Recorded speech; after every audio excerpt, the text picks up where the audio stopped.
As we mentioned, our nation has experienced two horrific tragedies this month that deeply sadden all of us.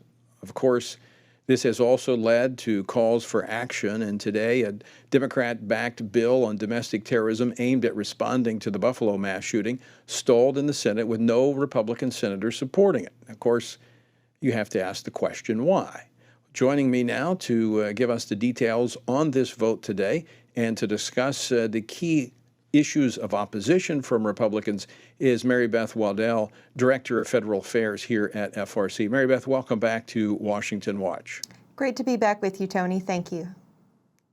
So this, as I understand, this vote was 47-47. It failed, did not get a single Republican vote. What were the main issues of opposition from Republicans? That is correct. This bill didn't receive any Republican support in the Senate.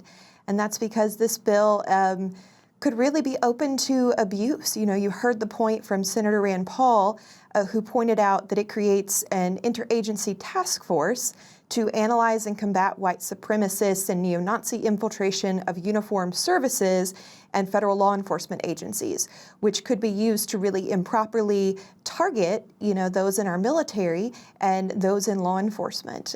It really doubles down and creates more infrastructure within the Department of Homeland Security, the Department of Justice, and the FBI to monitor, analyze, investigate, prosecute domestic terrorism, and then specifically assigns a special agent or hate crime liaison in every single field office of the FBI to investigate hate crimes with a nexus to domestic terrorism.